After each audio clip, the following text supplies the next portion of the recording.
살려주세요. 아이가 숨을 안 쉬어요. 진주백과 약방 마당에 비명이 터졌습니다. 구독과 좋아요 눌러주시고 바람의 이야기 시작합니다. 어머니 품에 안긴 아이는 입술이 파랗게 질려 있었고 작은 가슴은 전혀 움직이지 않았습니다. 의원은요? 의원 좀 불러주세요. 약방 주인 어디 계십니까? 소란의 백가 식구들이 우르르 밖으로 나왔습니다. 시어머니 김씨 부인은 허둥지둥 치마를 걷어지고 뛰어나왔고 맏며느리는 눈살을 찌푸리며 뒤따랐습니다. 의원은 아직도 안 왔단 말이냐? 네, 방금 비둘기에 정갈 띄웠습니다만 한참은 걸릴 듯합니다. 그때였습니다. 부엌 구석에서 설거지를 하던 연희가 조용히 걸어 나왔습니다. 사람들의 시선이 일제히 그녀에게 쏠렸습니다. 일량의 팔려와 석 달째 말도 제대로 못하고 눈도 마주치지 못하던 그 바보 같은 며느리였습니다. 침을 놓겠습니다. 뭐, 내가 지금 무슨 소리를 하는 거냐? 맏며느리가 버럭 소리쳤습니다. 어디서 침을 놓는단 말이냐? 바보 주제에 아이까지 죽일 셈이냐? 연희는 대답 대신 무릎을 꿇고 아이 곁으로 다가갔습니다. 그리고 품속에서 낡은 침통을 꺼냈습니다. 주변 사람들의 눈이 커졌습니다. 저게 침통이잖아. 저 여자가 어디서 저런 걸 갖고 있었어? 가만 안 둬. 당장 멈추게 해. 하지만 그 순간 백현이 나섰습니다. 시어머니의 막내 아들이자 과거 공부에 매진하던 25 총각이었습니다. 놔두세요, 어머님. 책을 보다 보면 알게 됩니다. 가끔은 틀린 페이지에 진짜 답이 적혀 있다는 걸요. 연희는 침을 집어들었습니다. 손끝은 전혀 떨리지 않았습니다. 단전, 인중, 합곡. 하나, 둘, 셋. 은침이 조용히 혈자리에 꽂혔고 마당은 숨소리조차 사라졌습니다. 10초, 20초, 30초. 그 긴 침묵 끝에 아이가 크게 숨을 들이켰습니다. 으앙, 살았어요. 우리 아이가 살았어요. 어머니는 아이를 끌어안고 울음을 터뜨렸습니다. 사람들은 술렁이기 시작했고 백가 식구들은 얼어붙은 채 연희를 바라봤습니다. 저 여자가 대체 누구지? 어떻게 저런 침수를? 연희는 조용히 침을 닦아 침통에 넣고 다시 품속 깊이 감췄습니다. 그리고 아무 일도 없었다는 듯 부엌으로 돌아가 멈춰있던 설거지를 이어갔습니다.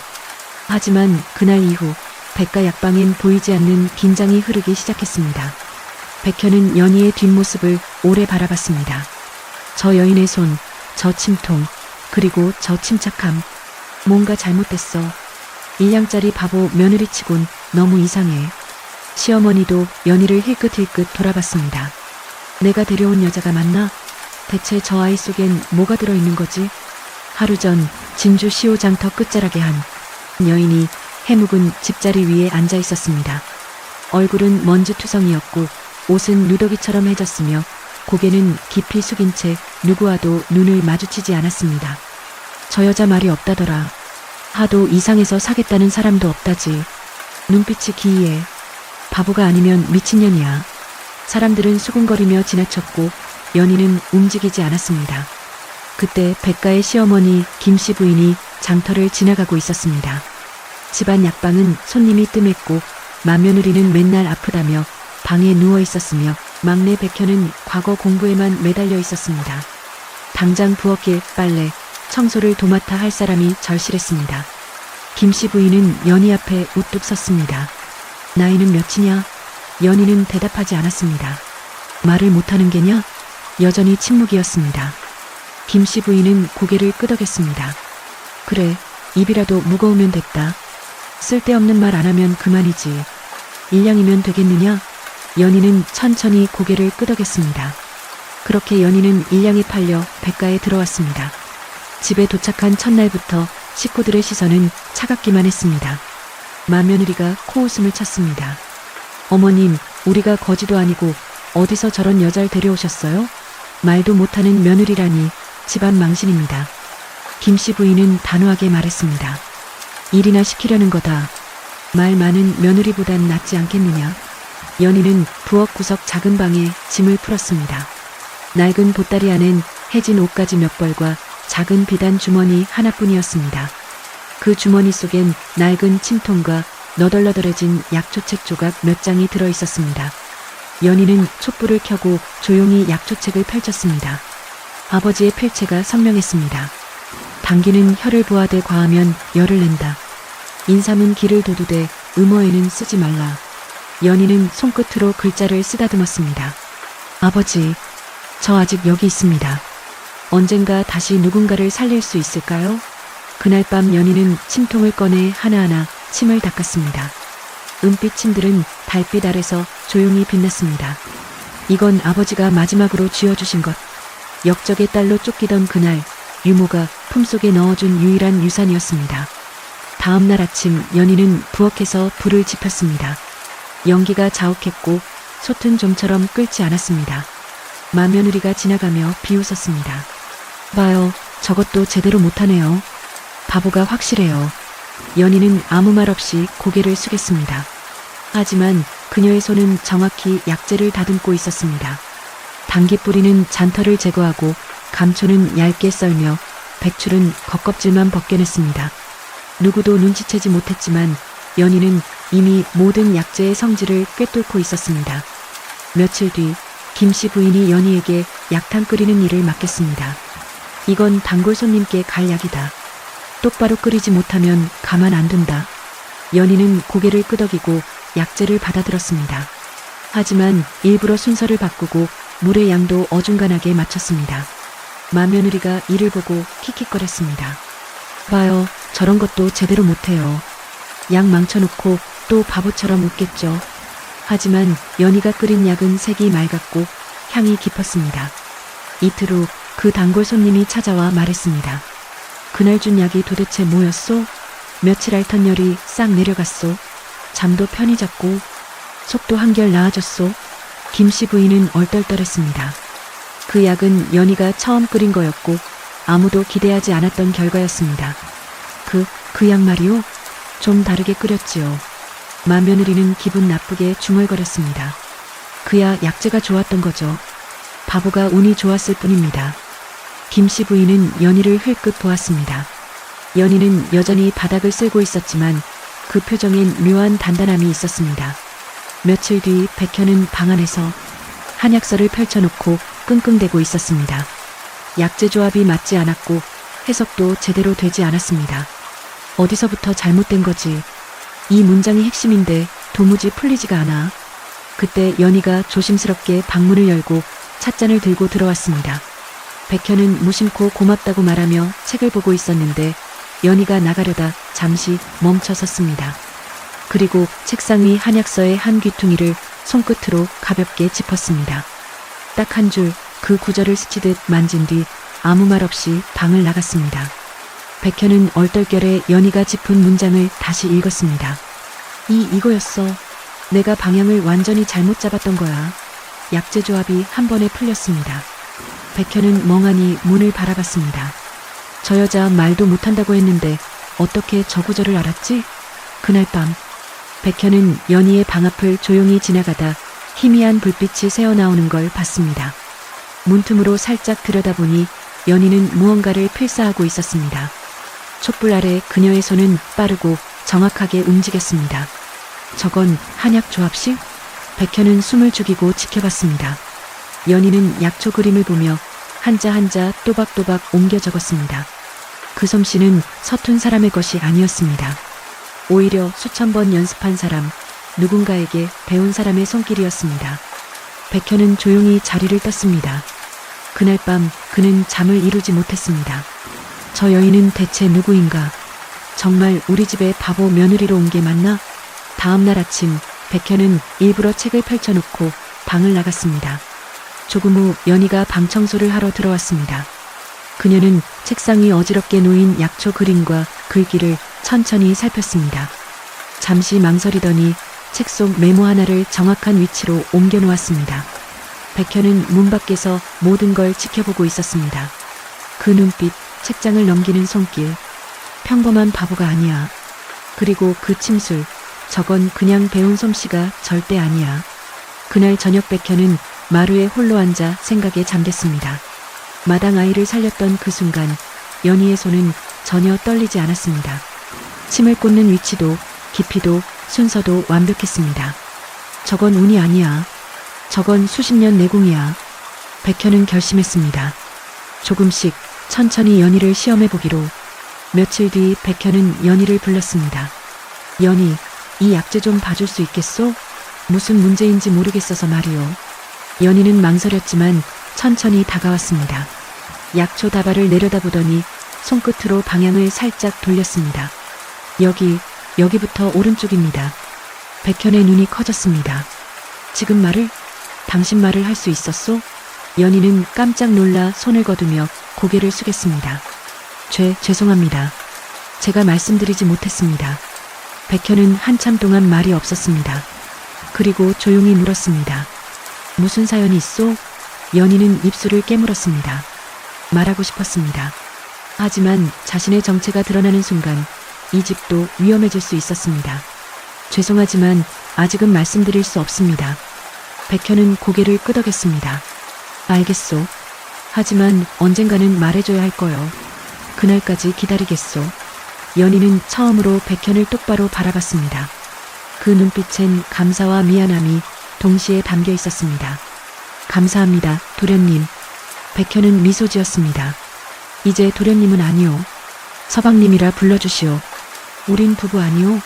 연희의 눈가에 살짝 눈물이 맺혔습니다. 그날 밤 연희는 오랜만에 편히 잠들었습니다. 누군가 자신을 믿어준다는 것, 그것만으로도 충분히 따뜻했습니다. 며칠 뒤 진주관하에서 하급 군관 하나가 백가 근처를 배회했습니다. 그 뒤엔 낯익은 얼굴의 사내가 따라붙어 있었습니다. 눈빛은 날카로웠고 걸음걸이는 조심스러웠습니다. 그는 예전 내의원 소속 포졸 출신, 역적 사건을 수사하다 쫓겨난 자였습니다. 이름은 한익재, 이세준 대감을 모함했던 핵심 인물 중 하나였습니다. 한익재는 백가 약방 앞에서 중얼거렸습니다. 여긴 냄새가 나. 내의원 침술, 이건 분명 그 피의 자식이야. 군관이 물었습니다. 확실하십니까? 그냥 시골 약방 며느리일 수도 있지 않습니까? 한익재는 비웃었습니다. 아이를 살렸다는 소문 들었나? 그 침법은 내의원 비전이야. 이세준 그놈이 딸에게 전수한 거지. 틀림없어. 한편 약방 안 연희는 조용히 약재를 다듬고 있었습니다. 백현이 그녀 곁에 앉으며 낮은 목소리로 말했습니다. 어제 관에서 정갈이 왔소. 내의원 침 놓는 자가 있다는 제보가 들어갔답니다. 연희의 손이 멈췄습니다. 고개는 들지 않았지만 숨소리가 가빠졌습니다. 내가 감쌌다 해도 계속 숨길 순 없소.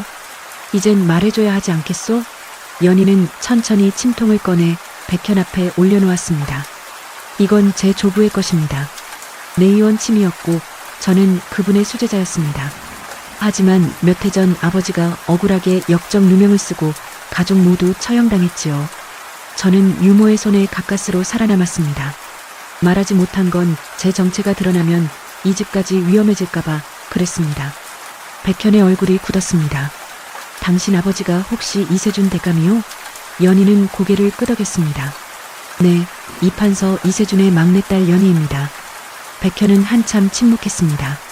그리고 조용히 연희의 손을 잡았습니다. 억울한 일을 당했군요. 하지만 이젠 혼자가 아니오. 내가 함께하겠소. 그 순간 밖에서 소란이 일었습니다. 문을 열어라. 관아에서 나왔다. 불법 침술로 사람을 속인 자가 이 안에 있다는 제보를 받았다. 대문이 벌컥 열리며 군관들이 들이닥쳤습니다. 선두엔 한익재가 서 있었습니다. 그의 눈이 연희를 향했고 입가엔 비릿한 미소가 번졌습니다. 여기 있었구나. 바보 행세하던 내 얼굴 기억나? 내 아비는 이판서 이세준, 역적의 막내딸 연희. 넌 오늘부로 체포된다. 백현이 벌떡 앞으로 나섰습니다. 멈추시오. 이 여인은 내 아내요. 그리고 바보도 거짓말쟁이도 아닙니다. 한익재는 비웃었습니다. 역적의 피가 섞인 자를 며느리로 들였다? 곧 너희 집도 무사하지 못할 거다. 그때 김씨 부인이 지팡이를 탁 내리치며 앞으로 나왔습니다. 이 아이가 누구든 상관없다. 내 손자를 살린 것도 약방을 일으킨 것도 이 아이다. 맏며느리도 떨리는 목소리로 말했습니다. 미안합니다, 연희. 우리는 당신이 누군지도 모르고 함부로 대했습니다. 그게 얼마나 어리석었는지 이제야 알겠습니다. 연희는 침통을 꼭 쥔 채 입술을 깨물었습니다. 한익재가 다시 다가왔습니다. 끝까지 저항하겠다는 건가? 내가 무슨 힘이 있다고. 그때 마을 사람들이 우르르 몰려왔습니다. 이봐요. 이 집 며느리가 우리 아이를 살렸습니다. 저 사람 없었으면 우리 가족도 다 무너졌어요. 도적이 들었을 때도 침착하게 다 막았고요. 한익재는 당황한 기색을 감추지 못했습니다. 군관들도 눈치를 보며 뒤로 물러섰습니다. 그녀를 데려가려면 우리도 같이 갑니다. 연희는 더 이상 숨을 사람이 아닙니다. 백현이 다시 말했습니다. 이제는 내가 지킬 차례요. 그녀가 누구든 나는 끝까지 함께할 것이요. 한익재는 이를 갈며 뒤로 물러섰습니다. 좋다. 오늘은 물러나주지. 하지만 이건 끝이 아니야. 역적의 피는 반드시 뿌리 뽑힌다. 군관들이 철수하고 마을 사람들도 하나둘 돌아갔습니다. 백가마당엔 무거운 침묵만 남았습니다. 김씨 부인이 연희의 손을 꼭 잡았습니다. 연희야, 이젠 숨지 마라. 내가 누구든 넌 우리 집 며느리다. 마며느리도 다가왔습니다. 동서, 그동안 미안했어. 우리가 너무 못되게 굴었지. 연희는 눈물을 참으며 고개를 숙였습니다. 아닙니다. 제가 더 죄송합니다. 거짓으로 들어왔으니까요. 백현이 연희의 어깨에 손을 얹었습니다. 이제 한양으로 가야겠소. 과거를 보고 관직에 올라 당신 아버지의 억울함을 풀어드리겠소. 연희는 놀라 백현을 바라봤습니다. 서방님, 그건 너무 위험합니다. 괜찮소? 진실은 반드시 밝혀지는 법이니까요. 며칠 뒤 백현은 짐을 쌌습니다. 연희가 옷을 개켜주며 조용히 말했습니다. 몸 조심하세요. 밤엔 기운이 싸늘합니다. 백현은 책 한 권을 내려놓았습니다. 귀퉁이엔 연희가 바느질로 수놓은 표식이 있었습니다. 이 책, 내가 몰랐던 약초 해석들 모두 자네 덕분이요. 연희는 미소 지었습니다. 전 믿고 있었어요. 서방님은 반드시 해낼 거라고. 백현은 진주를 떠나 한양으로 향했습니다. 마지막 한마디를 남기며 반드시 돌아오겠소. 당신의 아버지를 떳떳하게 만들어드리기 위해서. 시간은 흘러 과거 시험 발표일이 왔습니다. 김백현 병과 합격. 사람들 사이로 그의 이름이 크게 울려 퍼졌습니다. 백현은 합격 명패를 손에 들고 곧장 진주로 말머리를 돌렸습니다. 백가 약방, 연희가 쑥을 찌우며 작은 약떡을 만들고 있을 때였습니다. 저 멀리서 누군가 급히 달려왔습니다. 연희 아씨, 백현 낭자가 과거에 붙었답니다. 병과에 합격했대요. 연희의 손에서 절구공이가 떨어졌습니다. 그 자리에 주저앉은 채 눈물이 쏟아졌습니다. 감사합니다, 서방님. 그날 밤 백현은 말에 흙먼지를 잔뜩 묻힌 채 약방 마당으로 들어섰습니다. 서방님, 연희가 달려와 안겼습니다. 백현은 연희를 꼭 끌어안은 뒤 말했습니다. 연희, 준비하시오. 이제 내 의원이 당신 아버지의 억울함을 바로잡을 무대가 될 거요. 며칠 뒤 백현은 조정에 상소문을 올렸습니다. 이세준 대감은 억울한 누명을 쓰고 죽은 충신이며 그의 침서와 치료 기록, 증언자들의 서신을 정리해 올렸습니다. 상소는 조정에 큰 반향을 일으켰고 곧 의금부 조사가 다시 열렸습니다. 한익재는 다급히 움직였습니다. 이세준의 딸이 살아있다는 걸 알게 된 그는 연희를 제거하기 위해 자객을 풀었습니다. 어느 날 밤 약방에 검은 그림자 셋이 침투했습니다. 연희는 부엌에서 홀로 약재를 다듬고 있었습니다. 문이 스르륵 열리며 칼날이 번뜩였습니다. 연희는 침통을 꺼내 들었습니다. 손은 전혀 떨리지 않았습니다. 첫 번째 자객이 달려들었고 연희는 침 하나를 날렸습니다. 자객은 경추혈을 맞고 그 자리에 쓰러졌습니다. 두 번째, 세 번째 자객이 동시에 덤벼들었습니다. 연희는 촛대를 집어들어 막아내며 재빠르게 침을 꽂았습니다. 합곡, 견정, 풍지. 자객들이 하나둘 쓰러졌습니다. 김씨 부인과 맏며느리가 소리를 듣고 달려왔습니다. 연희야. 연희는 숨을 고르며 침통을 닫았습니다. 괜찮습니다, 어머님. 이젠 더 이상 숨지 않겠습니다. 다음 날 아침 백현에게 급한 전갈이 도착했습니다. 의금부에서 연희를 증인으로 소환한다는 내용이었습니다. 백현은 연희의 손을 잡았습니다. 두렵소? 연희는 고개를 저었습니다. 아닙니다. 이제 진실을 말할 때입니다. 며칠 뒤 연희는 백현과 함께 한양으로 향했습니다. 김씨 부인과 맏며느리가 마당 끝까지 배웅을 나왔습니다. 조심히 다녀와라. 우리 며느리 꼭 데려와야 한다. 한양의금부 연희는 당당히 대청에 섰습니다. 신문관이 물었습니다. 내가 이세준의 딸 연희냐? 네, 그렇습니다. 내 아비는 역적으로 몰려 처형되었다. 내가 무슨 말을 하려는가?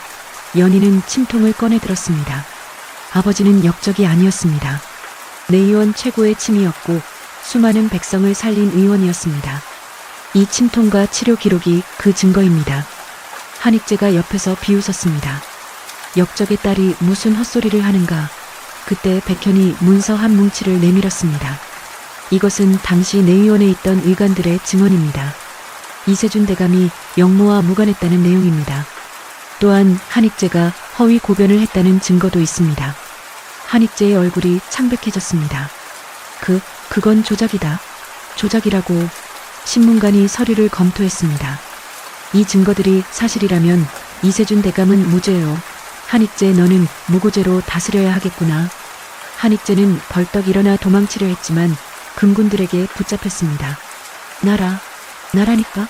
며칠 뒤 왕명이 떨어졌습니다. 이세준 대감은 무죄로 판결되었고 충신의 반열에 오르도록 하라. 아울러 그 혈육 연희는 그 죄에서 벗어난다. 한익재는 귀양형에 처한다. 백가의 관에 정갈이 도착한 날 집안은 물론 마을 전체가 떠들썩했습니다. 김씨 부인은 기뻐 어쩔 줄 몰라 했습니다. 우리 며느리가 해냈구나. 그날 밤 연희는 침통을 꺼내놓고 촛불 앞에 앉았습니다. 아버지, 드디어 진실이 밝혀졌어요. 이제 어디서든 고개 들고 살 수 있게 되었어요. 백현이 연희의 곁에 앉았습니다. 연희, 이제 당신은 더 이상 일량짜리 며느리가 아니오. 왕이 인정한 내의원 명가의 후계자이자 내가 가장 존경하는 사람이요. 연희는 고개를 숙였습니다. 하지만 전 여전히 백가의 며느리이고 싶습니다. 그것이면 충분합니다. 백현은 미소 지었습니다. 그럼 함께 이 집안을 일으켜봅시다. 당신의 침술과 내 약학 지식으로 말이오. 다음 날부터 백가 약방엔 손님이 끊이지 않았습니다. 연희가 침을 놓고 백현이 약을 짓는 소문이 퍼지며 먼 곳에서도 사람들이 찾아왔습니다. 맏며느리도 연희를 도우며 약재를 정리했습니다. 동서, 이 약재는 어떻게 쓰는 거야? 연희는 친절히 설명해 주었습니다. 이건 감기에 좋은 맹문동이에요. 물에 우려 마시면 기침이 멎어요. 김씨 부인은 흐뭇하게 바라봤습니다. 이제야 우리 집이 제대로 된 약방 같구나. 며칠 뒤 조정에서 또 정갈이 왔습니다. 백현을 내의원 소속 의관으로 임명한다는 내용이었습니다. 연희는 기뻐하며 백현을 껴안았습니다. 축하드려요, 서방님. 백현은 연희의 손을 잡았습니다. 이 모든 게 당신 덕분이요. 당신이 없었다면 난 아무것도 아니었소. 시간이 흘러 어느 봄날 백가 약방 마당엔 따스한 햇살이 내려앉았습니다. 온 가족이 모여 앉아 차를 마시고 있었습니다. 김씨 부인이 말했습니다. 이제야 마음이 놓인다. 이 집안이 다시 살아나는 걸 보니 말이다. 맏며느리가 연희의 손을 잡았습니다. 연희야, 아니 동서. 그동안 우리가 너무 미안했어. 내가 바보 흉내를 내면서 얼마나 마음고생했을까. 연희는 고개를 저었습니다. 저도 거짓말을 했잖아요. 처음부터 솔직했어야 했는데 미안했어요. 김씨 부인이 단호히 말했습니다. 아니야. 그 모든 게 우리를 지키려는 마음에서였잖니. 우린 그 마음을 다 봤다. 백현이 관복을 입고 마당을 걸어왔습니다. 어엿한 내의원 소속 의관의 모습이었습니다. 오늘 왕진 다녀오는 길이요. 어머님, 마을 분들이 연희를 내의원의 며느리라고 부르더이다. 김씨 부인이 웃음을 터뜨렸습니다. 일량에 데려온 며느리 하나가 결국 이 집안을 다시 일으켰구나. 연희는 말없이 차잔을 들어 김씨 부인 앞에 놓았습니다. 어머님, 이 차는 어제 산에서 제가 직접 딴 쑥잎으로 만들었어요. 입맛 돌게 하실 거예요. 김씨 부인이 차를 마시며 웃었습니다. 역시 내 며느리야. 세상에 둘도 없어. 마당에선 아이들이 웃으며 뛰어놀았고 맏며느리가 연희에게 손을 내밀었습니다. 동서, 같이 장 보러 가자. 이제 우리 셋이 찰떡궁합이지 뭐. 연희는 웃었습니다. 좋아요. 하지만 약재 고르는 건 제가 맡을게요. 요즘 감기약에 들어가는 맹문동 상태가 별로라서요. 모두가 웃음을 터뜨렸습니다. 해가 지고 마당에 달빛이 들었습니다. 연희와 백현은 나란히 앉아 있었습니다. 서방님, 그날 제가 이 집에 왔을 때 기억나세요? 백현이 미소 지었습니다. 기억하지. 낡은 비단 주머니 하나 들고 고개 숙이고 문턱을 넘던 당신을. 연희는 조용히 비단 주머니를 꺼냈습니다.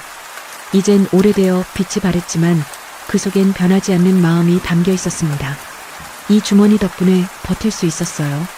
백현이 연희의 손을 잡았습니다. 이젠 당신이 우리 집안의 진짜 보물이요. 연희는 고개를 끄덕이며 말했습니다. 전 이제야 알았어요. 사람의 가치는 출신도 신분도 아니고 결국 마음과 행동이라는 걸요. 그날 밤 백가 한약방엔 환한 달빛이 내려앉았습니다. 아이들의 웃음소리, 가족의 담소, 그리고 연희의 웃음이 은은히 번졌습니다. 누구도 몰랐던 1냥짜리 며느리, 그녀는 이제 진짜 가족이자 가장 귀한 사람으로 모두의 마음에 남게 되었습니다.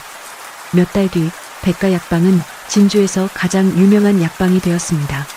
연희의 침술과 백현의 약학이 합쳐지며 치료하지 못하는 병이 없다는 소문이 퍼졌습니다. 어느 날 대궐에서 급한 전갈이 왔습니다. 중전마마께서 병환이 깊어 내의원 의관들도 손을 쓰지 못한다는 내용이었습니다. 백현과 연희를 함께 이끌어라라는 어명이었습니다. 연희는 긴장한 표정으로 백현을 바라봤습니다. 서방님, 제가 궁에 들어가도 될까요? 백현은 연희의 손을 꼭 잡았습니다. 당신이 아니면 안 돼요. 당신의 침술만이 중전마마를 살릴 수 있어. 며칠 뒤 두 사람은 한양으로 향했습니다. 대궐안 중전마마는 침상에 누워 신음하고 있었습니다. 내의원 의관들이 모두 모였지만 아무도 확신 있는 처방을 내놓지 못했습니다. 백현과 연희가 들어서자 왕이 물었습니다. 그대들이 소문에 그 부부 의원이냐? 백현이 절을 올렸습니다. 그러하옵니다, 전하. 이 여인은 내의원 침의 이세준 대감의 딸로서 선대로부터 비전 침수를 전수받았습니다. 왕이 고개를 끄덕였습니다. 좋다. 중전의 병을 고쳐보아라. 연희는 침통을 꺼내들고 중전마마 곁으로 다가갔습니다. 맥을 짚어보니 기혈이 막혀 있었고 감기가 울체되어 있었습니다. 연희는 조용히 침을 꺼냈습니다. 족삼리, 합곡, 태충, 간수열. 하나씩 정확히 침을 꽂았습니다. 10분, 20분, 30분. 침을 맞던 중전마마의 얼굴에 혈색이 돌기 시작했습니다. 숨소리도 안정되었고 신음도 멎었습니다. 마침내 중전마마가 눈을 떴습니다. 이게 어찌된 일이냐? 몸이 한결 가벼워졌구나. 왕이 기뻐하며 말했습니다. 과연 소문대로로구나. 백현, 연희, 그대들에게 상을 내리겠노라. 백현이 절을 올렸습니다. 전하, 상은 사양하옵니다. 다만 한 가지 소원이 있사옵니다. 왕이 물었습니다. 말해보아라. 이세준 대감의 명예를 완전히 회복시켜 주시옵소서. 그분은 억울하게 죽은 충신이옵니다. 왕은 잠시 생각하더니 고개를 끄덕였습니다. 좋다. 이세준 대감을 복권하고 그 후손에게 벼슬을 내리도록 하라. 연희는 눈물을 흘리며 절을 올렸습니다. 성은이 망극하옵니다, 전하. 며칠 뒤 두 사람은 진주로 돌아왔습니다. 마을 사람들이 모두 나와 환영했습니다. 백가마당엔 축하 잔치가 벌어졌습니다. 김씨 부인이 연희를 끌어안았습니다. 우리 며느리 정말 자랑스럽다. 맏며느리도 눈물을 닦으며 말했습니다. 동서, 우리가 처음엔 널 바보라고 했지. 정말 미안해. 연희는 고개를 저었습니다. 아니에요. 그때 그 시간들이 있었기에 지금의 제가 있는 거예요. 백현이 술잔을 들어 말했습니다. 오늘 이 자리에 계신 모든 분께 감사드립니다. 제 아내 연희는 일량에 왔지만 이젠 천금보다 귀한 사람이 되었습니다. 모두가 환호했습니다. 그날 밤 연희는 침통을 꺼내 마지막으로 침들을 닦았습니다. 이젠 더 이상 숨기지 않아도 되는 침통. 이젠 떳떳이 사람을 살리는 도구가 된 침통이었습니다. 백현이 곁에 앉으며 물었습니다.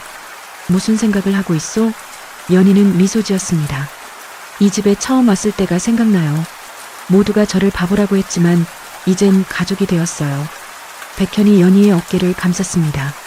당신은 처음부터 바보가 아니었소. 세상이 당신을 알아보지 못했을 뿐이지. 연희는 백현의 손을 꼭 잡았습니다. 이제야 알았어요. 진짜 가치는 숨겨져 있어도 결국 빛을 발한다는 걸요. 달빛 아래 백가약방은 고요했습니다. 하지만 그 고요함 속엔 따뜻한 온기가 가득했습니다. 일량에 팔려온 바보 며느리는 이제 없었습니다. 대신 온 마을이 존경하는 의원이자 가족 모두가 사랑하는 며느리가 그 자리에 있었습니다. 연희는 하늘을 올려다보며 속삭였습니다. 아버지, 이제 편히 쉬세요. 딸은 이곳에서 잘 살고 있습니다. 그리고 영원히 아버지의 가르침을 이어가겠습니다. 봄바람이 불어와 매화꽃잎을 흩날렸습니다. 백가 한약방의 새로운 시작, 그리고 연희의 진짜 인생이 이제 막 시작되었습니다. 이편종으로 팔린 아이 영의정되어 돌아오다. 이놈을 당장 끌어내. 오늘 안에 은자 20냥 못 갚으면 죽여버린다. 새벽 우물가에 비명이 울려 퍼졌습니다. 경상도 청송마을 이방 김진사가 몽둥이를 휘두르고 있었습니다. 바닥에 쓰러진 사람은 박서방이었습니다. 30간 넘긴 양민으로 석 달 전 아내가 아이를 낳다 병을 얻어 약값을 빌렸던 참이었습니다. 나리, 제발 한 달만, 딱 한 달만 말미를 주십시오. 닥쳐. 석 달을 기다렸는데 또 미루자고. 이 천한 것이. 찰싹. 김진사가 박서방 뺨을 후려쳤습니다. 박서방 아내가 갓난아이를 품에 안고 무릎 꿇었습니다. 나리, 저희 남편은 병이 들어 일을 못합니다. 보름만, 딱 보름만. 시끄러워. 내 놈도 입 다물지 못해? 김진사가 발로 여인의 어깨를 걷어찼습니다. 여인이 뒤로 넘어지며 품속 아이가 바닥에 떨어졌습니다. 으앙, 으앙. 아이가 울음을 터뜨렸습니다. 김진사 뒤에 선 장정 셋이 횃불을 들고 서 있었습니다. 그중 하나가 비웃으며 말했습니다. 이방날이 저놈들은 애초에 갚을 생각이 없었던 겁니다. 그냥 관가로 끌고 가시지요. 그래야겠군. 아, 저놈 결박해. 장정들이 박서방을 붙잡았습니다. 그때 멀리서 절뚝거리며 걸어오는 노인이 보였습니다. 거기 무슨 일이오? 60이 넘은 최영감이었습니다. 마을에서 제일 가난한 호라비로 평생 남의 밭이나 일구며 근근히 살아가는 처지였습니다. 오, 최영감? 한밤중에 웬일이오? 김진사가 고개를 돌렸습니다. 사람을 저렇게 때려 죽일 작정입니까? 죽여. 하하. 이건 정당한 빚독촉이요. 법에 따른 일이지. 법이 갓난애를 바닥에 내팽개치라고 했습니까? 최영감이 다가가 아이를 안아 올렸습니다. 아이 이마에 피가 났습니다. 바닥에 떨어지면서 돌에 부딪힌 것입니다. 이게 어린 것이 다쳤지 않소? 그게 나랑 무슨 상관이오? 영감, 주제 파악하시오. 주제? 사람이 사람을 이렇게 대하는데 어찌 보고만 있겠습니까? 김진사 얼굴이 일그러졌습니다. 최영감, 영감이 대신 갚아주시겠소? 은자 20냥, 20냥. 최영감이 평생 모아도 만질 수 없는 돈이었습니다. 영감은 입을 다물 수밖에 없었습니다. 못 갚으면 입 닥치고 꺼지시오. 김진사가 손짓했습니다. 뒤에 있던 장정 하나가 최영감을 밀쳤습니다. 영감은 중심을 잃고 우물 옆 돌계단으로 고꾸라졌습니다. 쾅! 머리가 돌에 부딪히는 소리가 났습니다. 최영감 이마가 찢어지며 피가 쏟아졌습니다. 품에 안았던 아이가 다시 바닥에 떨어졌습니다. 영감님, 박씨 부인이 소리쳤습니다. 하지만 김진사는 비웃기만 했습니다. 늙은이가 주제도 모르고 나서더니 다음엔 목이 부러질 줄 아시오. 김진사가 박서방을 내려다봤습니다. 내일 정오까지 은자 20냥. 한 푼이라도 모자라면 내 놈은 관노로 끌려가고 내 계집은 관기로 팔아넘긴다. 알겠나? 나 나리. 그리고 그 애끼는 뭐 굶어 죽든지. 김진사 일행이 떠났습니다. 횃불빛이 멀어지고 어둠만 남았습니다. 최영감이 신음하며 일어났습니다. 피가 눈으로 흘러 앞이 잘 보이지 않았습니다. 영감님, 괜찮으십니까? 박씨 부인이 기어와 영감을 부축했습니다. 괜찮소? 아이는? 박씨 부인이 떨어진 아이를 안아 올렸습니다. 다행히 숨은 쉬고 있었습니다. 하지만 이마의 상처에서 피가 계속 흘렀습니다. 아이가 가늘게 울었습니다. 명아, 우리 명아. 박씨 부인이 눈물을 흘렸습니다. 옆에 쓰러진 박서방은 일어나지 못했습니다. 온몸이 멍투성이었습니다. 여보. 박 씨 부인이 남편을 흔들었지만 대답이 없었습니다. 최 영감이 박서방 코에 손을 가져다 댔습니다. 숨은 쉬고 있었지만 매우 가빴습니다. 일단 집으로 옮깁시다. 최 영감과 박 씨 부인이 박서방을 부축해 일으켰습니다. 셋이서 간신히 박서방 집까지 갔습니다. 낡은 초가 한 채, 지붕은 여기저기 뚫려 있었고 문짝은 삐걱거렸습니다. 박서방을 방에 눕혔습니다. 최 영감이 물을 떠다 먹였지만 박서방은 삼키지 못했습니다. 입 밖으로 물이 흘러나왔습니다. 영감님, 우리 남편이 진정하시오. 일단 약을 써야 하는데. 하지만 약을 살 돈이 없었습니다. 박 씨 부인이 방 한 구석을 뒤져 작은 보따리를 꺼냈습니다. 안에 은가락지 하나가 있었습니다. 이게 전부입니다. 이걸 팔면 그걸로는 약값도 모자랄 겁니다. 최 영감이 고개를 저었습니다. 은자 20냥은 고사하고 가락지 하나로는 은자 한 냥도 안 될 것이었습니다. 박 씨 부인이 주저앉았습니다. 그럼 어찌합니까? 최 영감은 아무 말도 할 수 없었습니다. 자신도 당장 내일 먹을 쌀이 없는 처지였습니다. 일단 오늘 밤은 제가 여기 있겠습니다. 부인은 아이나 돌보시오. 밤이 깊어갔습니다. 박서방의 숨소리가 점점 약해졌습니다. 새벽녘 박서방이 헛소리를 하기 시작했습니다. 여보, 미안하오. 내가 못나서. 여보, 정신 차리세요. 하지만 박서방은 대답하지 않았습니다. 해가 뜨기 직전 박서방의 숨이 끊어졌습니다. 여보. 박 씨 부인의 울음소리가 초가를 가득 채웠습니다. 최 영감은 밖으로 나왔습니다. 동쪽 하늘이 붉게 물들고 있었습니다. 하늘도 무심하시지. 그날 낮 박서방을 뒷산에 묻었습니다. 마을 사람들은 아무도 오지 않았습니다. 김진사가 빚쟁이라는 소문이 퍼져 모두 피했던 것입니다. 최 영감과 박 씨 부인 단둘이서 흙을 덮었습니다. 영감님, 이제 어찌합니까? 박 씨 부인이 물었습니다. 남편은 죽었고 빚은 남았고 갓난아이는 울고 있었습니다. 일단 집으로 돌아갑시다. 집으로 돌아와 보니 대문에 붉은 종이가 붙어 있었습니다. 관가의 압류 통지서였습니다. 은자 20냥 미납으로 가산을 압류함. 내일 정오까지 빚을 갚지 못하면 남은 가족은 관노로 편입됨. 박 씨 부인이 그 자리에 주저앉았습니다. 끝났구나. 다 끝났어. 최 영감은 지켜볼 수밖에 없었습니다. 그날 밤 최 영감은 자신의 집으로 돌아왔습니다. 이마의 상처를 천으로 동여매고 누웠지만 잠이 오지 않았습니다. 30년 전이 떠올랐습니다. 아내가 아이를 낳다 죽었던 그날, 아이도 숨을 쉬지 못하고 식어갔던 그날, 그 후로 혼자였습니다. 평생 혼자였습니다. 내가 뭘 할 수 있단 말인가. 영감이 중얼거렸습니다. 새벽녘 최 영감은 다시 우물가로 나왔습니다. 물을 기르려 했습니다. 그런데 우물 옆에 바구니 하나가 놓여 있었습니다. 저건 다가가 보니 천에 쌓인 무언가가 있었습니다. 천을 걷어내자 갓난아이가 나타났습니다. 박 씨 부인의 아들 명이었습니다. 아이는 파란 입술로 가쁜 숨을 쉬고 있었습니다. 이마에는 식은땀이 맺혀 있었습니다. 바구니 옆에 쪽지가 있었습니다. 최 영감이 떨리는 손으로 집어들었습니다. 영감님, 저는 이 아이를 키울 수 없습니다. 제가 관기로 팔려가면 이 아이는 굶어 죽을 것입니다. 차라리 영감님께 맡기는 것이 나을 것 같습니다. 부디 이 아이를 살려주십시오. 이 아이 이름은 명희입니다. 영감님, 하나만 기억해 주십시오. 이 아이는 억울하게 쫓겨난 양반가의 피를 이어받았습니다. 언젠가 이 아이가 자라면 그 사실을 알려주십시오. 최 영감의 손이 떨렸습니다. 양반가의 피라니. 하지만 지금은 그게 중요하지 않았습니다. 아이를 보니 숨이 끊어질 듯 가늘었습니다. 밤새 추위에 떨었는지 온몸이 차가웠습니다. 이 불쌍한 것을. 최 영감이 아이를 품에 안았습니다.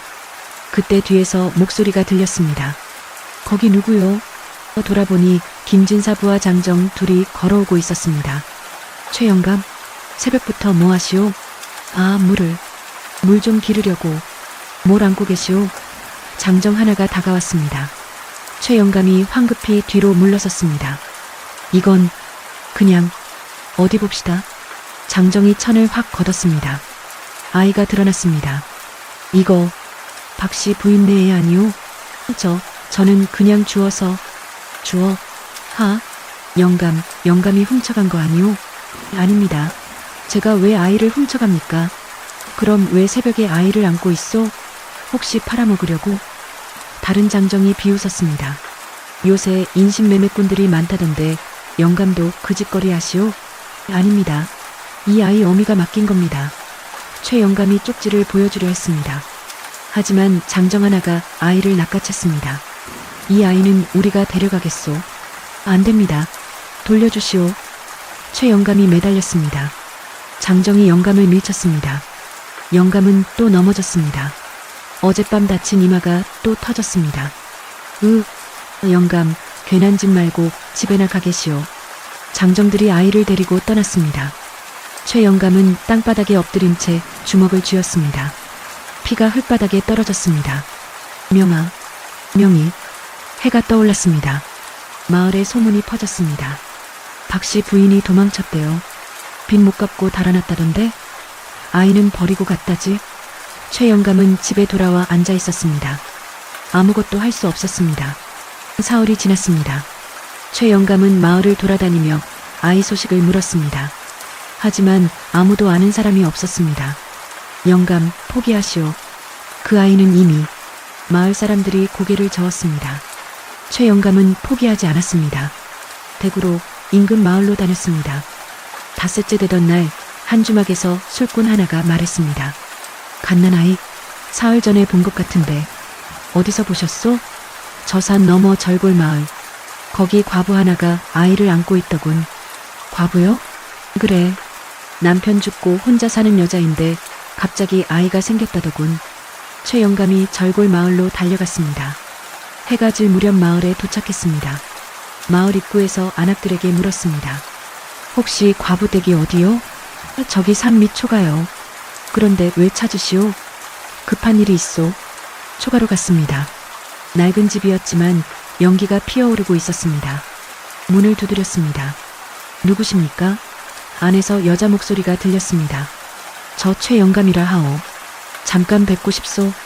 문이 열렸습니다. 30쯤 되어 보이는 여인이 나왔습니다. 무슨 일이십니까? 혹시 아이를 키우고 계시오?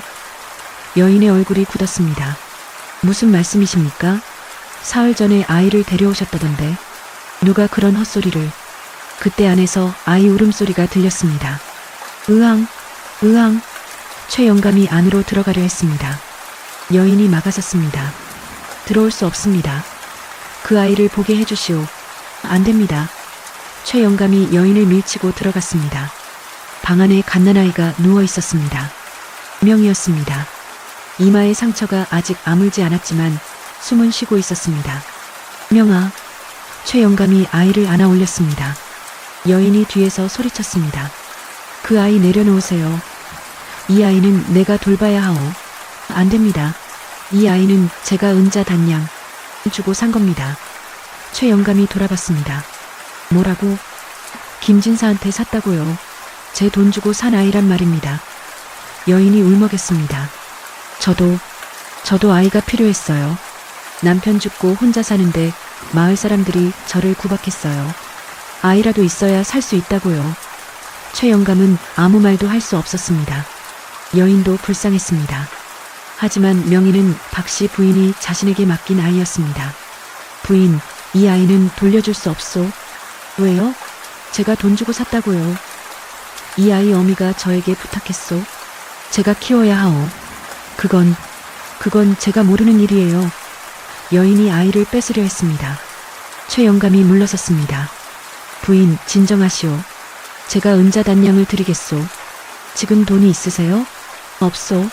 하지만 마련하겠소. 언제요? 열흘만 주시오. 여인이 고개를 저었습니다. 안 됩니다. 돈 없으면 아이도 없어요. 여인이 아이를 낚아챘습니다. 최 영감이 매달렸습니다. 부인, 나가세요. 당장 나가시란 말이에요. 여인이 소리쳤습니다. 최 영감은 쫓겨났습니다. 밖은 이미 어두웠습니다. 마을에서 잘 곳도 없었습니다. 영감은 그 집 앞에 앉아 밤을 샜습니다. 다음 날 아침 여인이 문을 열었습니다. 아직도 여기 계세요? 부인, 제발 부탁이요. 그 아이만은 안 됩니다. 포기하세요. 여인이 문을 닫으려 했습니다. 최 영감이 무릎을 꿇었습니다. 부인, 이 늙은이가 빕니다. 그 아이 어미는 지금 행방을 알 수 없고 아비는 죽었소. 이 세상에 그 아이를 돌볼 사람은 저뿐이요. 여인의 눈에 눈물이 고였습니다. 영감님도 저도 다 불쌍해요. 왜 저한테 이러세요? 부인도 아이가 필요하시다면 제가 다른 방법을 찾아드리겠소. 하지만 이 아이만은 여인이 한참을 망설이다 한숨을 쉬었습니다. 은자단양 열흘 안에 가져오세요. 그럼 돌려드리겠어요. 고맙소, 고맙소. 최 영감이 절을 했습니다.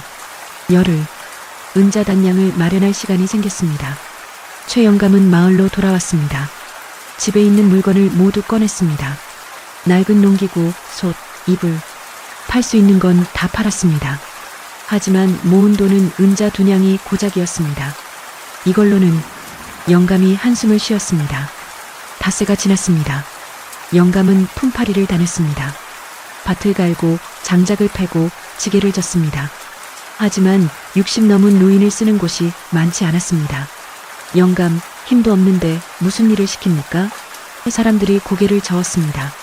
2회째 되던 날 영감은 쓰러졌습니다. 과로로 몸이 상한 것입니다. 마을 의원이 왔습니다. 영감, 이러다 죽습니다. 쉬셔야 해요. 아니요. 아직 은자 3냥이 모자라오. 그 나이에 무슨 돈이 그리 급하십니까? 아이를 살려야 하오. 의원이 한숨을 쉬며 돌아갔습니다. 최 영감은 누워서도 잠을 이루지 못했습니다. 열흘째 되는 날이 밝았습니다. 영감은 몸을 일으켰습니다. 온몸이 아팠지만 절골 마을로 가야 했습니다. 모은 돈은 은자 2냥 반, 3냥이 모자랐습니다. 어쩔 수 없지. 영감이 집을 나섰습니다. 그때 마을 어귀에서 누군가 기다리고 있었습니다. 동네 안악 정씨였습니다. 영감님, 정씨 부인? 정씨 안악이 보따리를 내밀었습니다. 이거 받으세요. 이게 뭐요? 은자 3냥입니다. 최 영감의 눈이 커졌습니다. 이게 어디서 난 돈이요? 제가 모은 겁니다. 친정에 부탁해서. 안 됩니다. 이걸 어찌 받습니까? 최 영감이 사양했습니다. 정씨 안악이 눈물을 흘렸습니다. 영감님, 저도 옛날에 아이를 잃었습니다. 낳자마자 죽었어요. 그 아이 생각하면 지금도 가슴이 아픕니다. 부인, 그러니 제발 받으세요. 그 아이라도 살려주세요. 최 영감의 눈에서 눈물이 흘렀습니다. 고맙소. 정말 고맙소. 영감은 돈을 받아 절골 마을로 달려갔습니다. 해질 무렵 도착했습니다. 과부댁 문을 두드렸습니다. 부인, 저 왔소. 문이 열렸습니다. 하지만 여인의 얼굴이 창백했습니다. 영감님, 은자단양 가져왔소. 이제 아이를. 여인이 고개를 저었습니다. 늦었어요. 어제 김진사 사람들이 다시 왔어요. 아이를 데려갔어요. 최 영감의 다리에 힘이 풀렸습니다. 그럴 리가. 제가 막았지만 그 사람들이 힘으로. 미안합니다, 영감님. 여인이 울먹였습니다. 최 영감이 주저앉았습니다. 은자단양을 손에 쥔 채로. 명이. 하늘이 어두워졌습니다. 비가 내리기 시작했습니다. 최 영감은 빗속에 앉아 울었습니다. 내가 무얼 했단 말인가. 그날 밤 영감은 절골 마을 주막에서 잤습니다. 꿈을 꾸었습니다. 박씨 부인이 나타나 말했습니다. 영감님, 제 아이를 부탁드렸는데 미안하오. 내가 못났소. 꿈에서 깬 영감은 온몸이 땀으로 젖어 있었습니다. 다음 날 아침 영감은 마을로 돌아왔습니다. 김진사를 찾아가야 했습니다. 김진사 댁 대문을 두드렸습니다. 나 최 영감이요. 하인이 나왔습니다. 영감, 또 왔소? 아이를 돌려주시오. 무슨 아이 말이오? 박씨 부인 아들 말이오. 하인이 비웃었습니다. 그 애는 어디 갔을까요? 하하. 최 영감의 눈앞이 캄캄해졌습니다. 제발 알려주시오. 영감, 돌아가시오.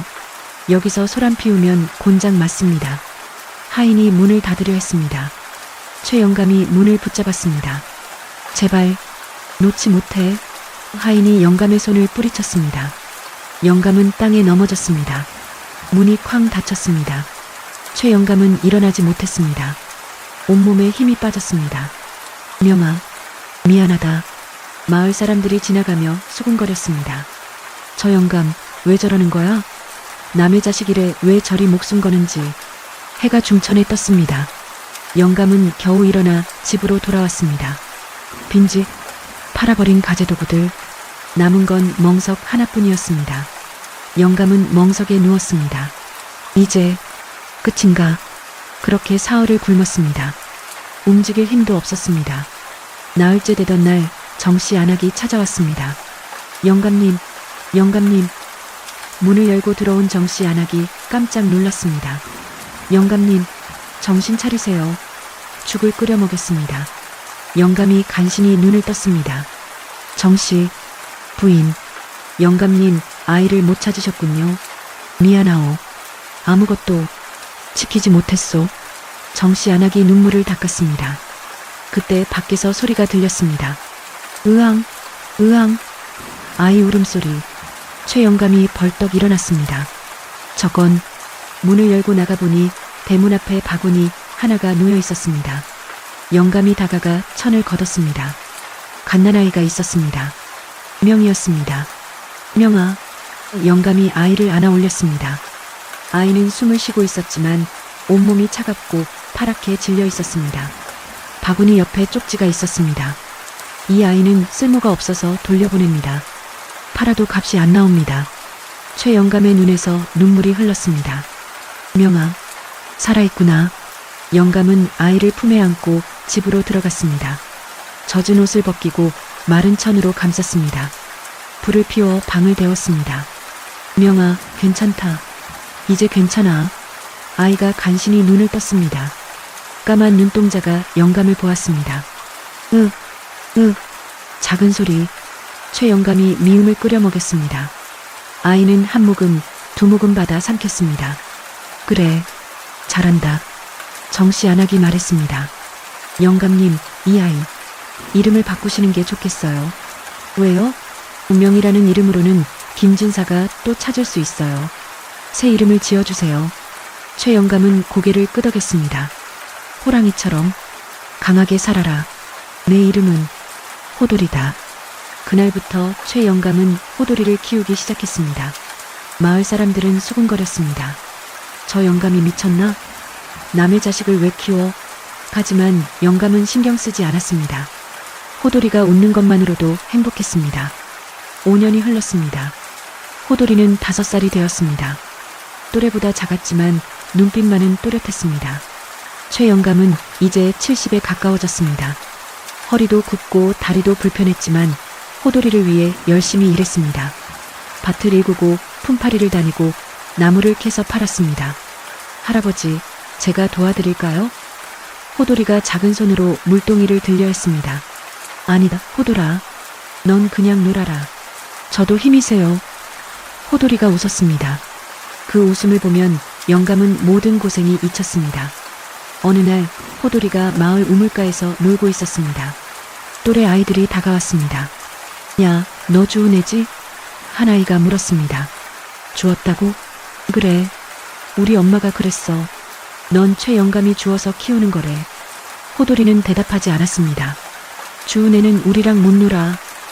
아이들이 돌을 던졌습니다. 호돌이 이마에 돌이 맞았습니다. 아, 호돌이가 쓰러졌습니다. 아이들이 웃으며 달아났습니다. 호돌이는 울지 않았습니다. 그냥 일어나 집으로 돌아왔습니다.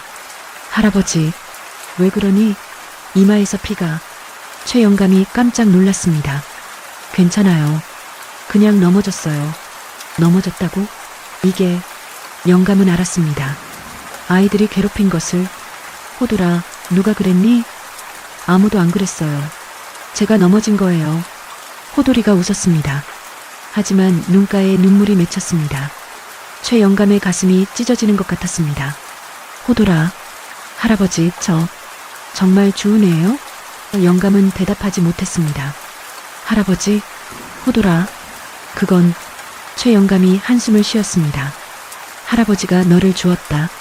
그건 사실이다. 호돌이의 눈이 커졌습니다. 그럼 진짜 부모님은? 모른다. 하지만 영감이 호돌이를 안았습니다.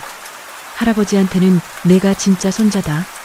피는 안 섞였어도 내 마음속에선 진짜 손자야. 할아버지, 호돌이가 영감 품에 안겼습니다.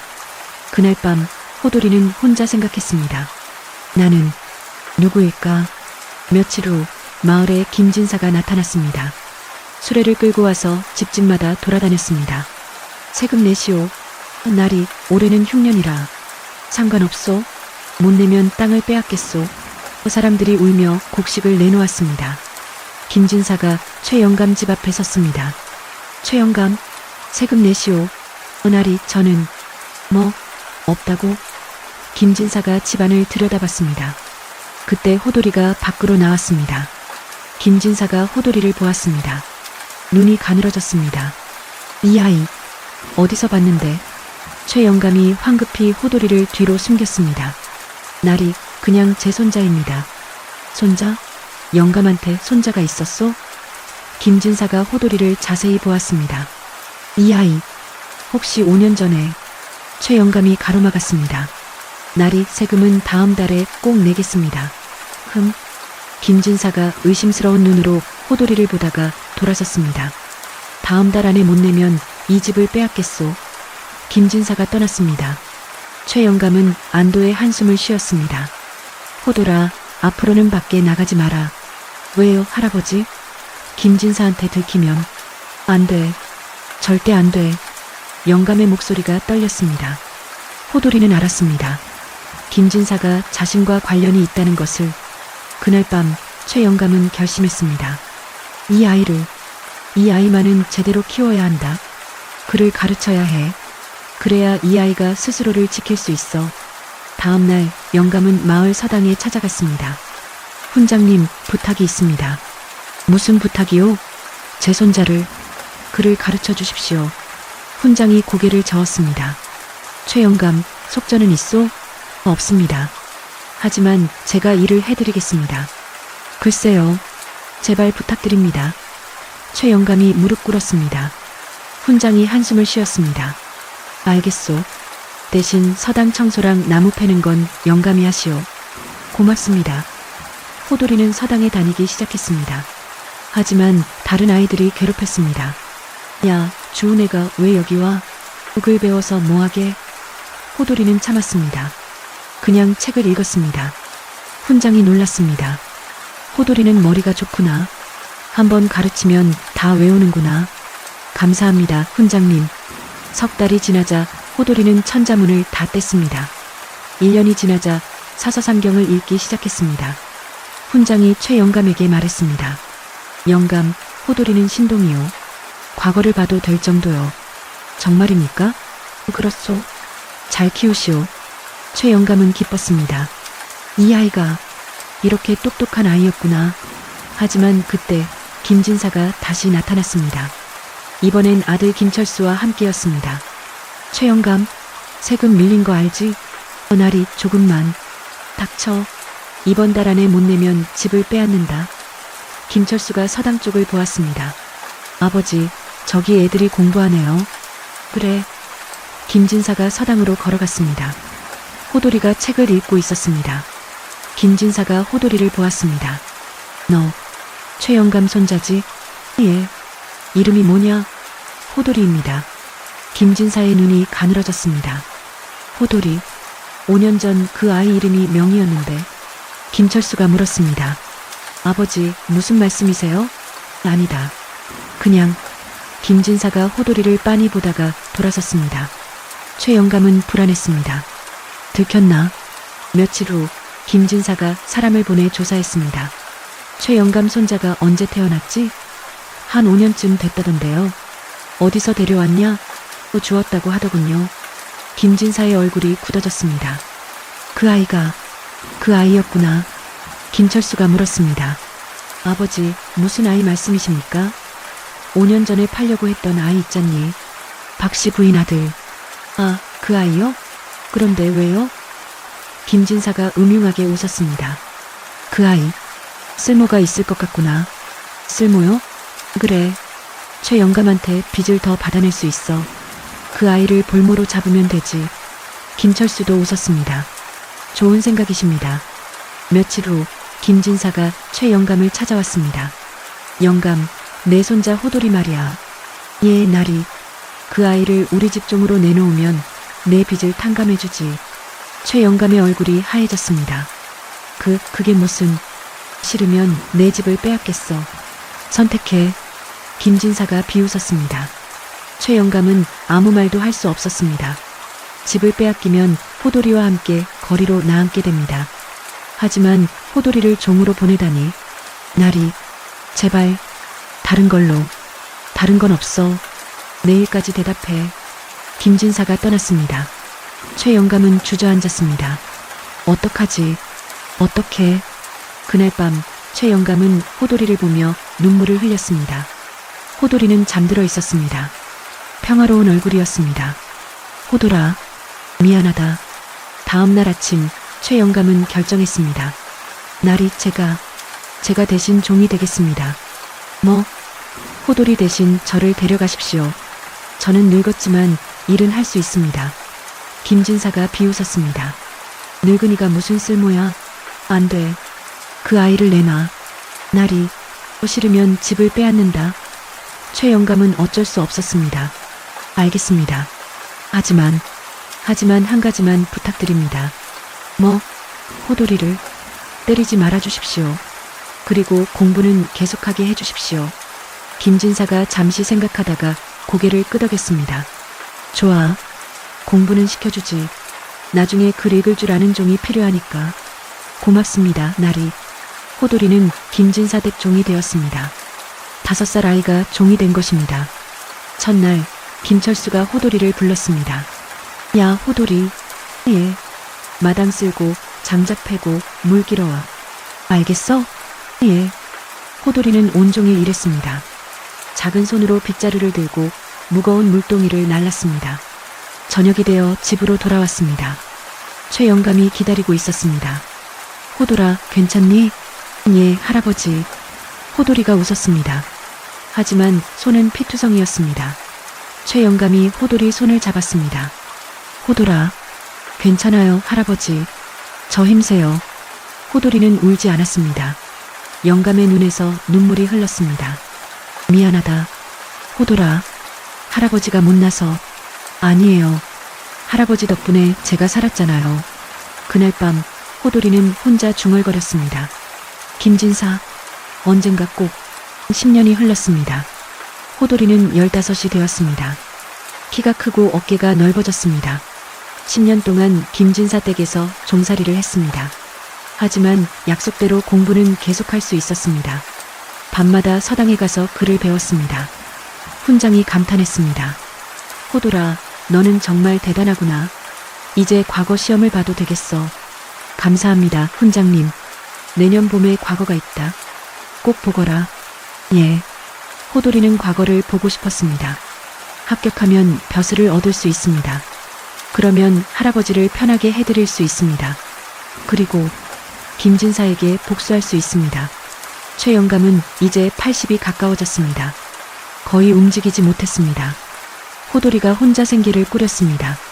낮에는 김진사 댁에서 일하고 밤에는 글 공부를 했습니다. 호돌아, 너무 무리하지 마라. 괜찮아요, 할아버지. 호돌이는 웃었지만 속으로는 분노가 끓었습니다. 어느 날 김철수가 호돌이를 불렀습니다. 야, 호돌이. 예, 도련님. 내년 봄에 내가 과거 본다며? 예. 안 돼. 예. 너는 종이야.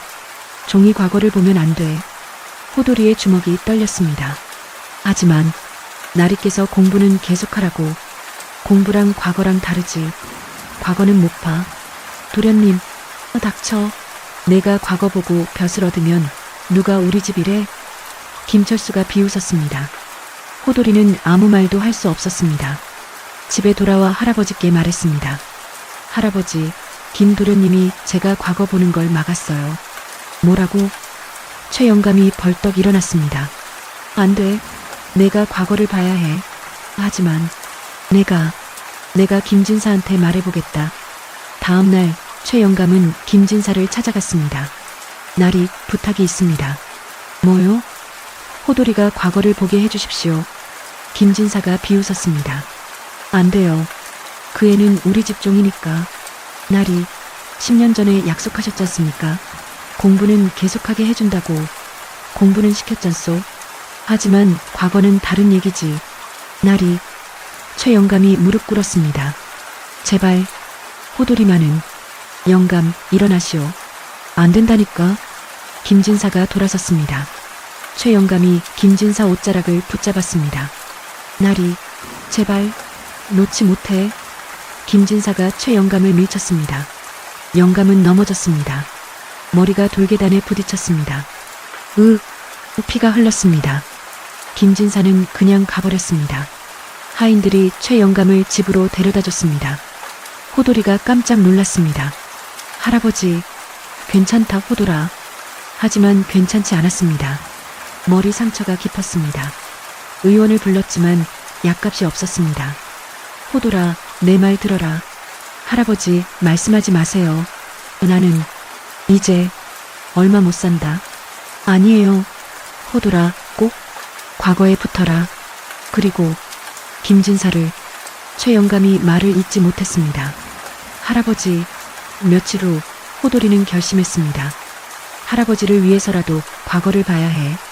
김진사가 막아도 봐야 해. 호돌이는 훈장을 찾아갔습니다.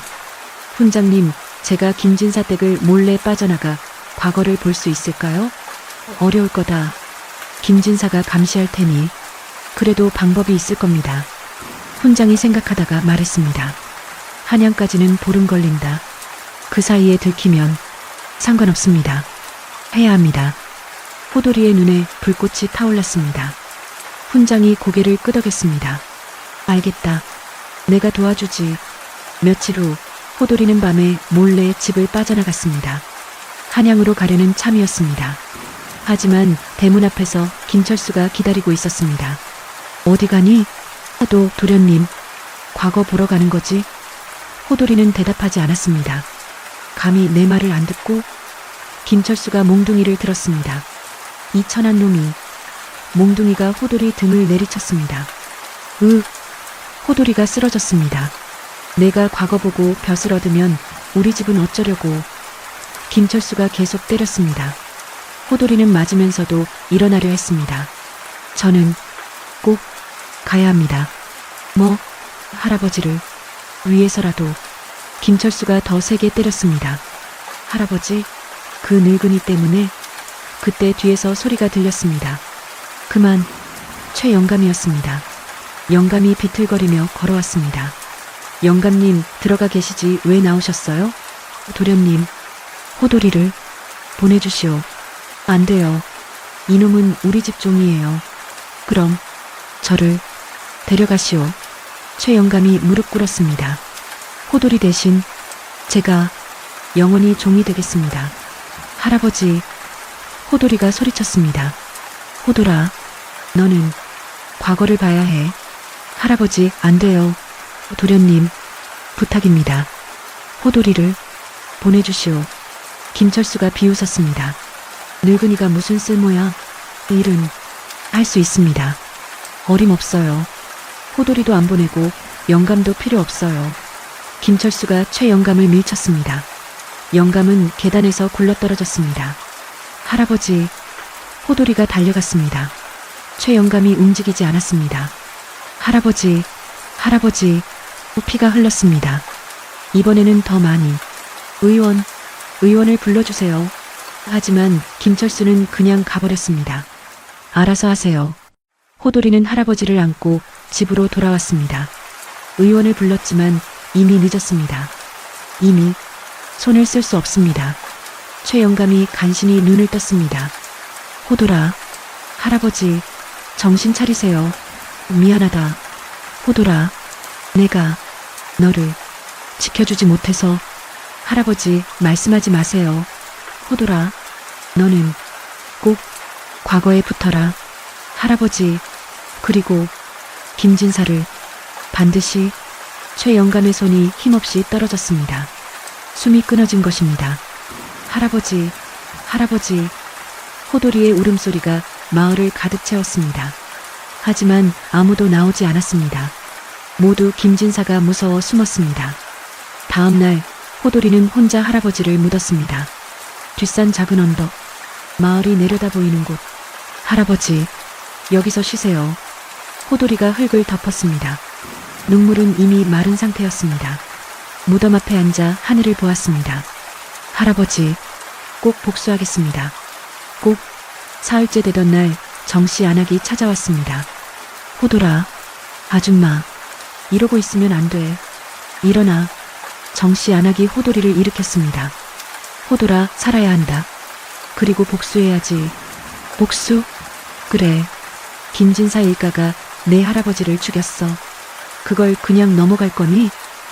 호돌이의 눈에 불꽃이 타올랐습니다. 아니요. 절대. 하지만 지금은 안 돼. 넌 아직 힘이 없어. 그럼 어떡해. 정씨 안악이 보따리를 꺼냈습니다. 이거 가져가. 은자 온양이야. 한양으로 가. 과거 보고 벼슬 얻어. 하지만 김진사가 도망쳐. 이 마을을 떠나. 그리고 힘을 길러서 돌아와.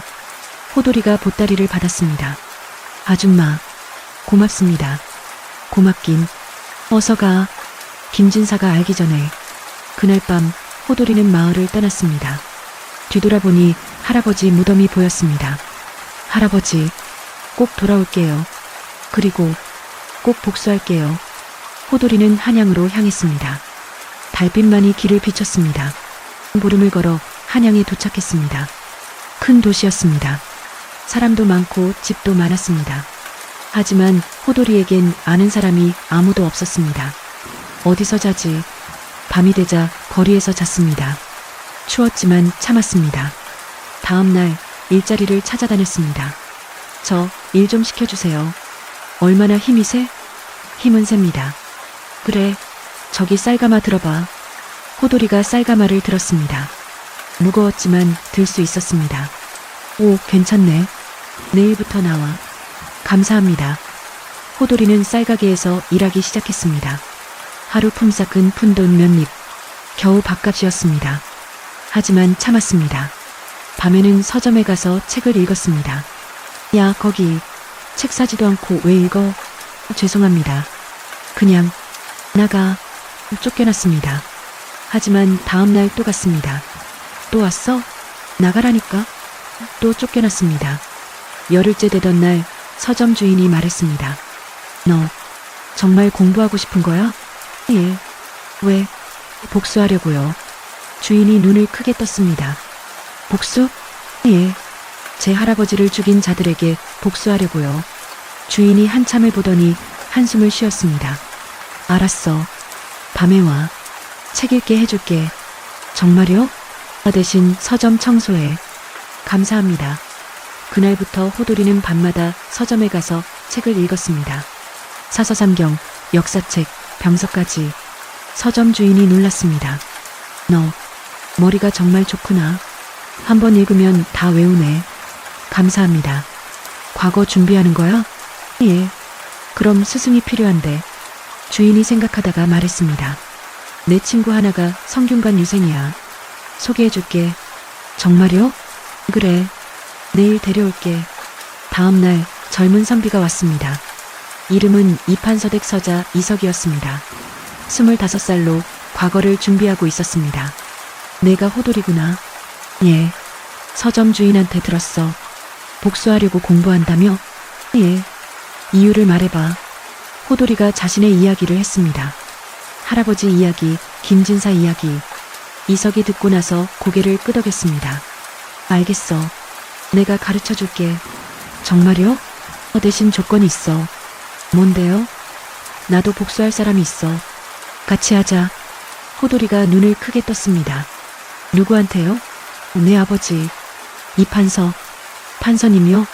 그래. 나는 서자야. 아버지는 나를 인정하지 않아. 어머니는 천민이었고.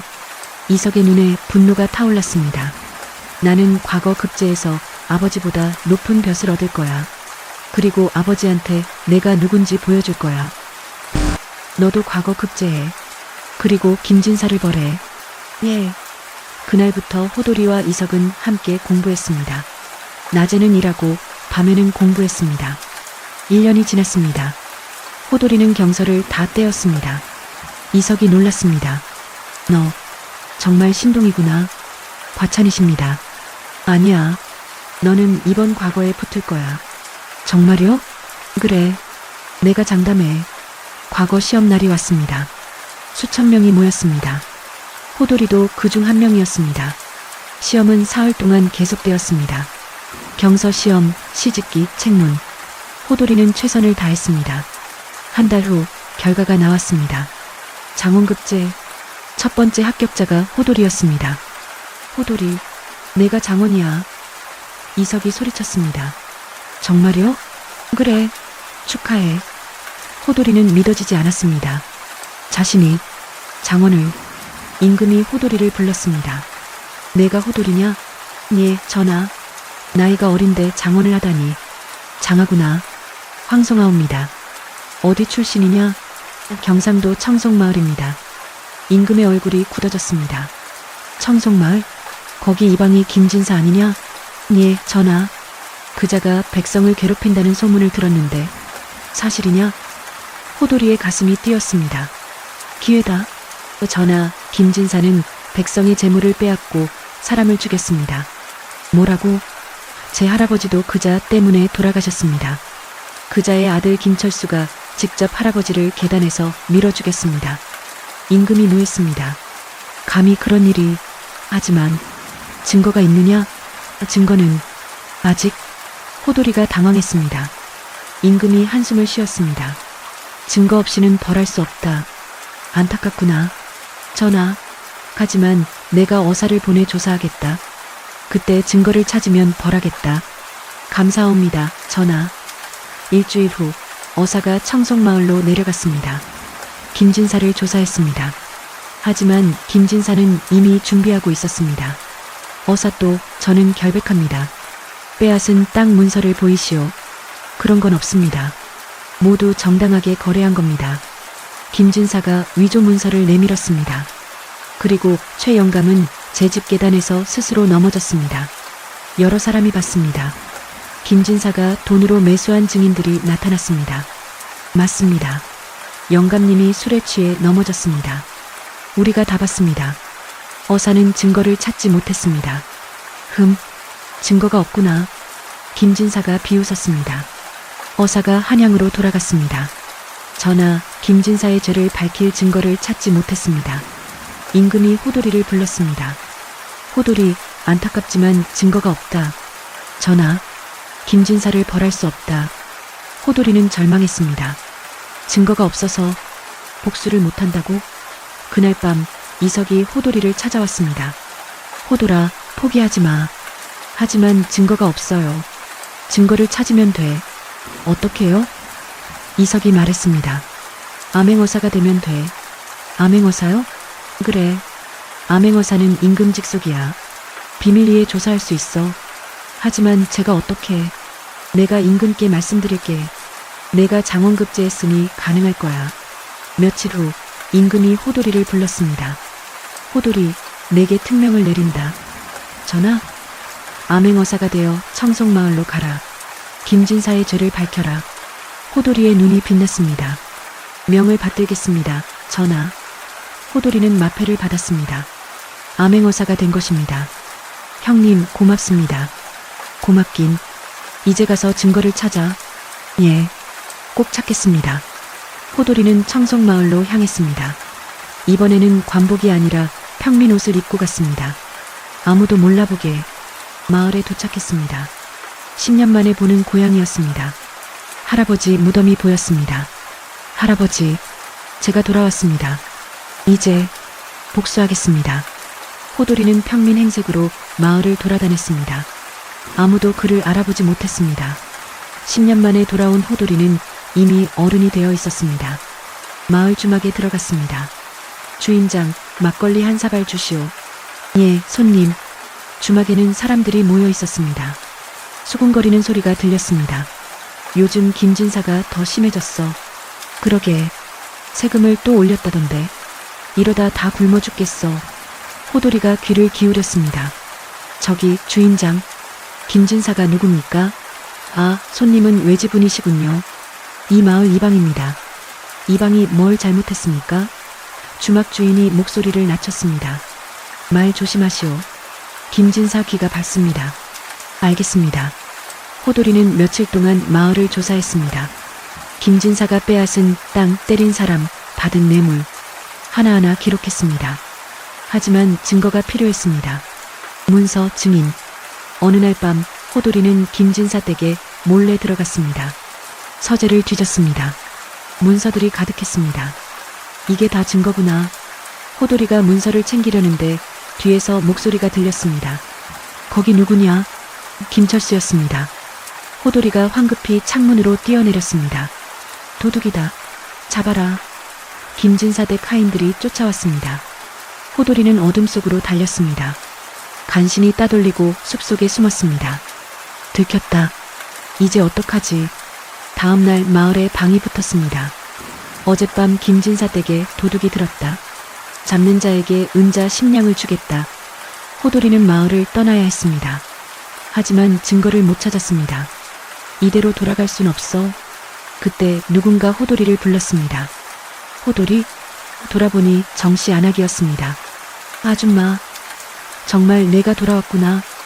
정씨 안악이 호돌이를 자기 집으로 데려갔습니다. 아줌마, 저는 지금 김진사 증거를 찾고 있습니다. 증거? 예.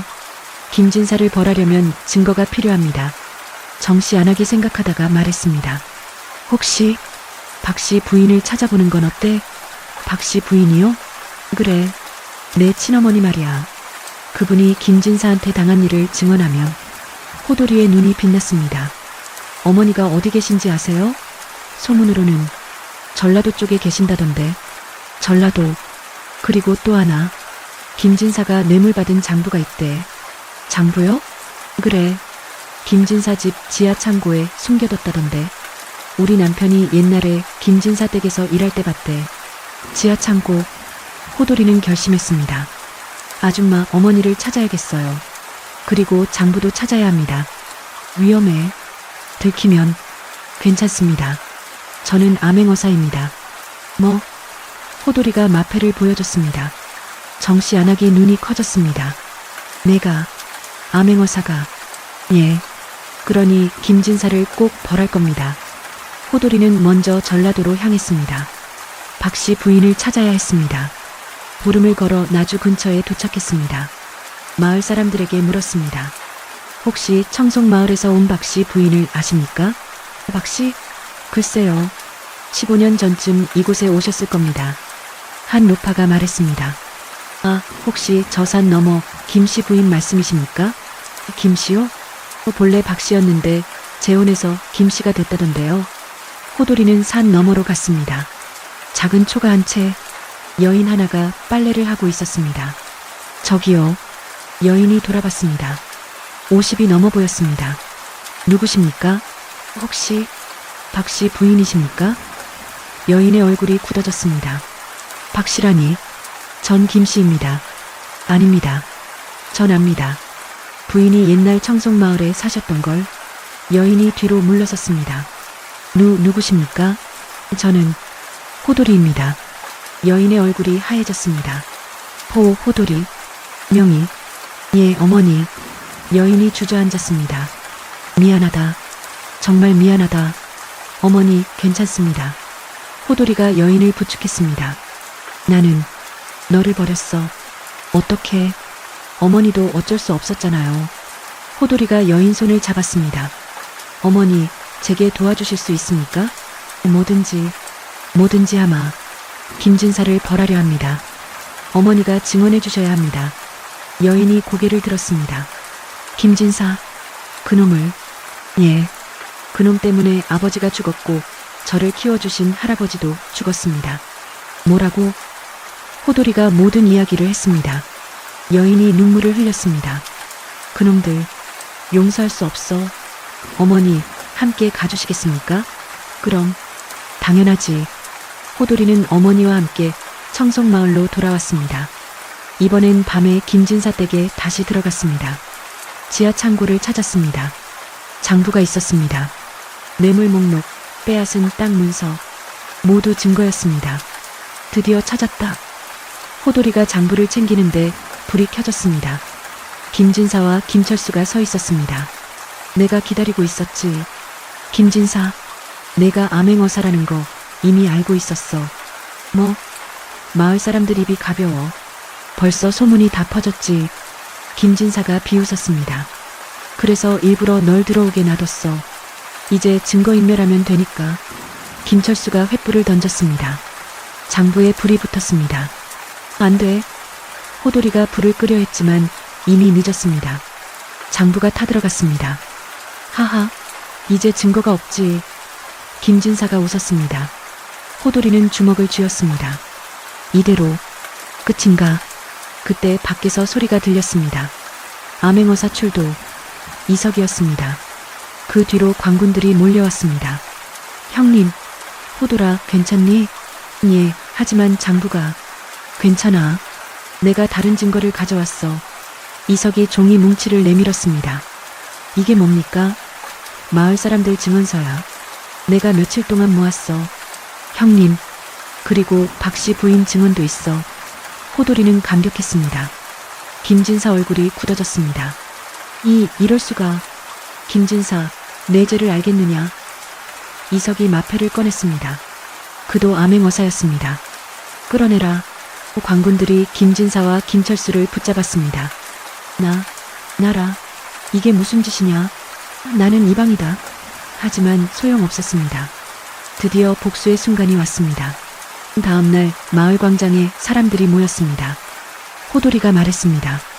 오늘 이 자리에서 김진사 부자의 죄를 밝히겠습니다. 마을 사람들이 웅성거렸습니다. 저 사람이 누알개속고야? 암행어사래. 암행어사?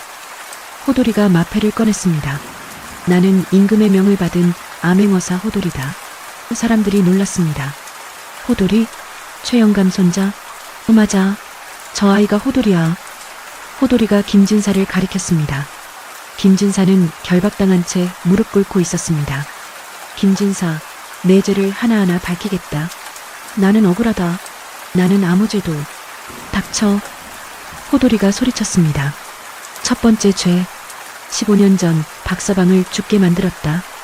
박씨 부인이 나섰습니다. 맞습니다. 이 사람이 제 남편을 때려 죽였습니다. 마을 사람들이 웅성거렸습니다. 두 번째 죄. 수십 명의 백성에게서 땅을 빼앗았다. 마을 사람들이 하나둘 나섰습니다. 제 밭을 빼앗았습니다. 저도요.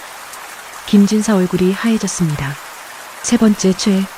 10년 전 최영감을 죽게 만들었다. 정씨 안하기 나섰습니다. 제가 봤습니다. 김철수가 최영감님을 밀었습니다. 거짓말이야. 김철수가 소리쳤습니다. 아니에요.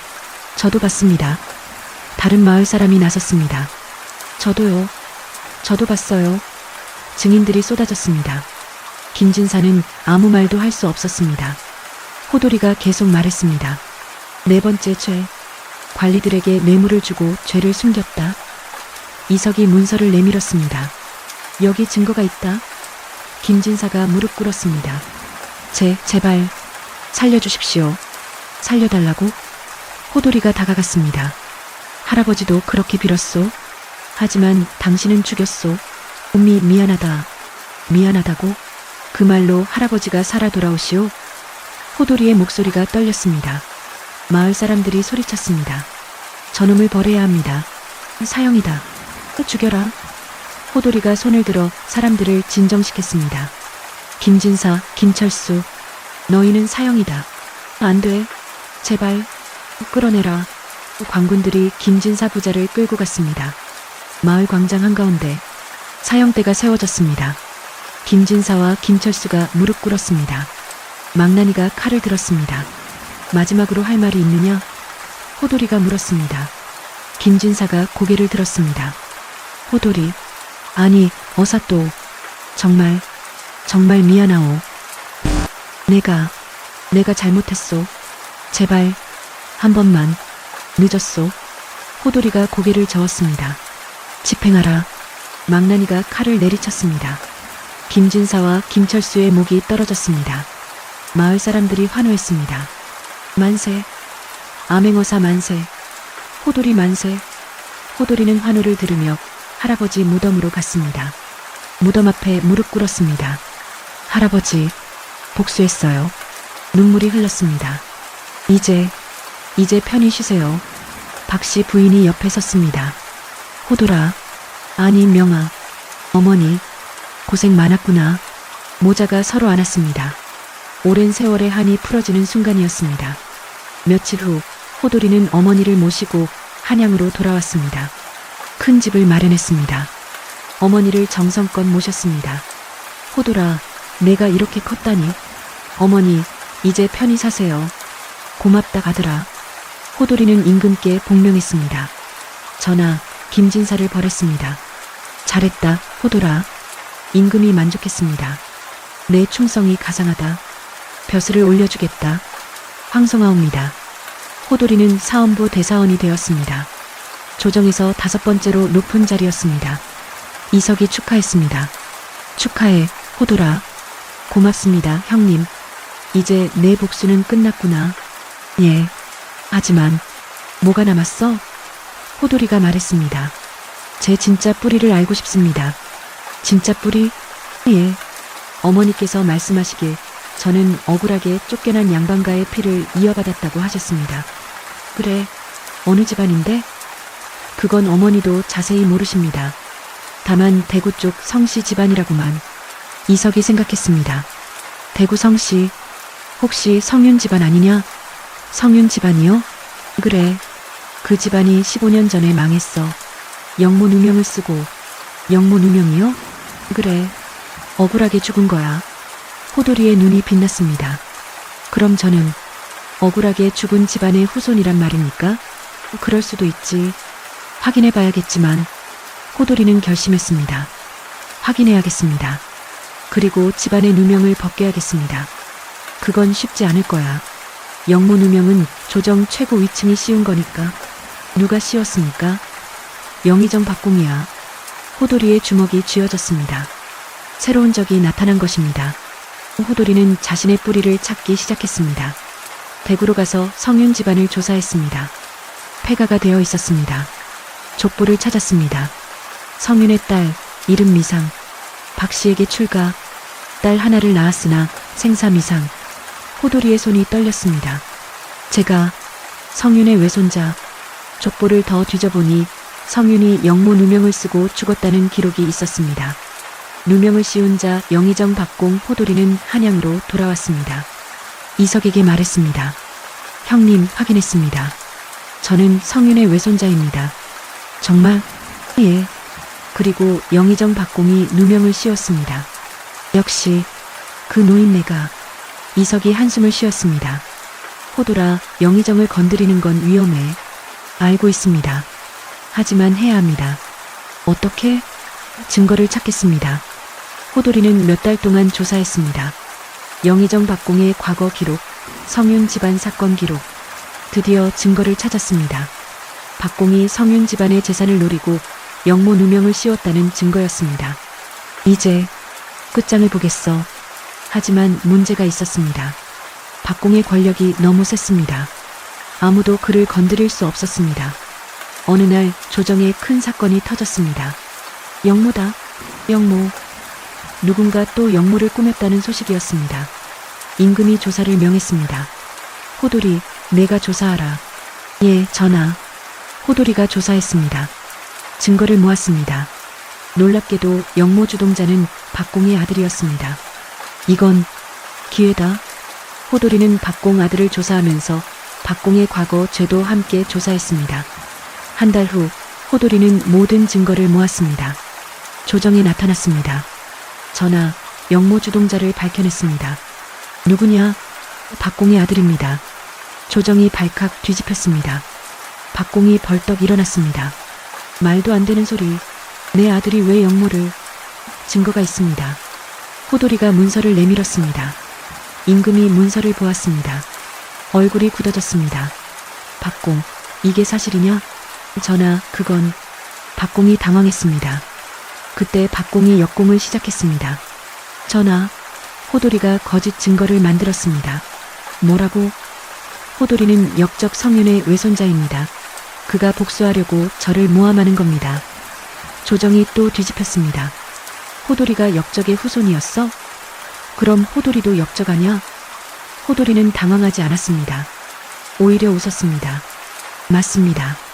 저는 성윤의 외손자입니다. 뭐? 하지만 성윤은 역적이 아닙니다. 누명을 쓴 겁니다. 무슨 소리냐? 박공이 소리쳤습니다. 호돌이가 또 다른 문서를 내밀었습니다. 이것이 증거입니다. 박공이 성윤에게 영모 누명을 씌우고 재산을 빼앗은 증거입니다. 임금이 문서를 보았습니다. 분명한 증거였습니다. 박공? 이게 사실이냐? 전하, 저는 대답하거라. 박공이 무릎 꿇었습니다. 죄송합니다, 전하. 임금이 노했습니다. 박공, 너는 영의정으로서 억울한 백성을 구해야 하는데 오히려 누명을 씌웠구나. 전하, 박공, 파직이다. 너와 내 아들은 사형이다. 전하, 제발. 하지만 임금의 마음은 변하지 않았습니다. 박공 부자가 끌려갔습니다. 마을 광장에서와 같은 일이 벌어졌습니다. 사형대, 박공과 그 아들이 무릎 꿇었습니다. 호돌이가 지켜보았습니다. 망나니가 칼을 내리쳤습니다. 박공 부자의 목이 떨어졌습니다. 백성들이 환호했습니다. 만세, 호돌이 만세. 호돌이는 환호를 들었지만 기쁘지만은 않았습니다. 복수는 끝났다. 하지만 며칠 후 임금이 호돌이를 불렀습니다.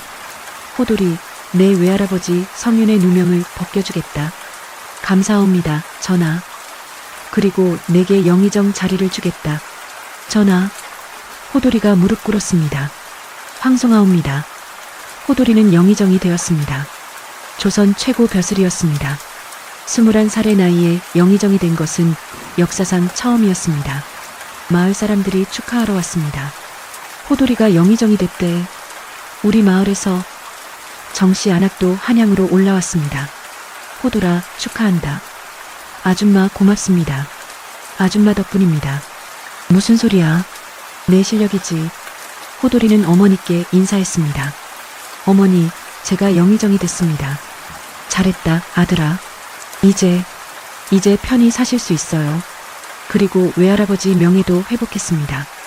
고맙다, 호돌아. 어머니가 눈물을 흘렸습니다. 호돌이는 할아버지 무덤에 찾아갔습니다. 영의정 관복을 입고 무릎 꿇었습니다. 할아버지, 저 이만큼 컸습니다. 바람이 불었습니다. 할아버지가 키워주신 덕분입니다. 할아버지가 아니었다면 저는 이렇게 되지 못했을 겁니다. 호돌이가 절을 했습니다. 할아버지, 편히 쉬세요. 저는 이제 괜찮습니다. 그리고 할아버지 은혜를 잊지 않고 백성을 위해 일하겠습니다. 해가 지고 있었습니다. 마을이 노을에 물들었습니다. 호돌이는 일어나 마을을 내려다봤습니다. 호돌이는 영의정으로서 백성을 위해 일했습니다. 부패한 관리를 벌하고 억울한 백성을 구했습니다. 세금을 줄이고 법을 바로잡았습니다. 특히 가난한 백성과 버려진 아이들을 위한 정책을 많이 만들었습니다. 버려진 아이도 나라의 자식입니다. 보살펴야 합니다. 호돌이의 말에 임금도 동의했습니다. 그렇게 하여라. 전국에 고아원이 세워졌습니다. 버려진 아이들이 교육을 받고 자랄 수 있게 되었습니다. 백성들이 환호했습니다. 영의정 만세, 호돌이 만세. 어느 날 한 어린아이가 호돌이를 찾아왔습니다. 대감님, 저도 버려진 아이입니다. 그래, 이름이 뭐니? 이름이 없습니다. 그냥 돌쇠라고 불러요. 호돌이가 아이를 보았습니다. 옛날 자신의 모습이 보였습니다. 돌쇠야, 너는 훌륭한 사람이 될 수 있어. 정말요? 그래, 나도 버려진 아이였어. 하지만 나를 키워주신 할아버지 덕분에 여기까지 왔지. 저도 대감님처럼 될 수 있을까요? 물론이야. 공부 열심히 하고 착하게 살면 돼. 호돌이가 아이 머리를 쓰다듬었습니다. 그날 밤 호돌이는 어머니와 저녁을 먹었습니다. 어머니, 오늘 버려진 아이를 만났어요. 그래, 옛날 제 모습 같았어요. 호돌아, 너는 정말 훌륭하게 컸구나. 어머니 덕분입니다. 그리고 할아버지 덕분이고요. 최 영감님, 정말 좋은 분이셨지. 어머니가 눈물을 흘렸습니다. 어머니, 저는 두 분 할아버지가 있었어요. 저를 키워주신 최 영감님, 그리고 억울하게 돌아가신 외할아버지 성윤님. 그렇구나. 두 분 다 제게는 소중한 분들이에요. 그 두 분의 명예를 지키며 살겠습니다.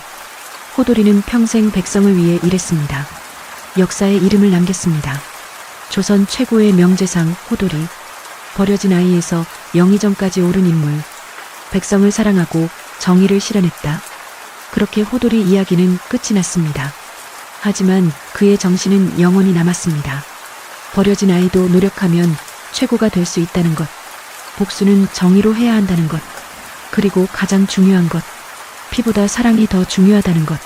세월이 흘러 호돌이가 세운 고아원에서 자란 아이들이 하나둘 과거에 급제하기 시작했습니다. 그들은 모두 호돌이를 본받아 백성을 위해 일했습니다. 우리도 호돌이 대감님처럼 되자. 그래, 버려진 아이라고 포기하지 말자. 조선은 점점 더 좋은 나라가 되었습니다. 그 중심에는 호돌이가 있었습니다. 호돌이는 70까지 살았습니다. 죽기 전 마지막으로 할아버지 무덤을 찾았습니다. 할아버지, 이제 저도 곧 그곳으로 가겠습니다. 할아버지 덕분에 행복한 삶을 살았습니다. 고맙습니다. 호돌이가 마지막 절을 했습니다. 며칠 후 호돌이는 편안히 눈을 감았습니다. 온 나라가 슬퍼했습니다. 영의정께서 돌아가셨다. 조선 최고의 재상이셨는데. 호돌이는 할아버지 무덤 옆에 묻혔습니다. 두 개의 무덤이 나란히 섰습니다. 비석에는 이렇게 적혔습니다. 여기 두 사람이 잠들다. 한 사람은 버려진 아이를 구했고 한 사람은 그 은혜를 갚았다. 피는 물보다 진하다지만 사랑은 피보다 더 진하다. 지금까지 긴 이야기를 시청해주셔서 감사합니다. 쌀쌀한 날씨 감기 조심하시고 좋은 댓글 남겨주면 더 열심히 하겠습니다.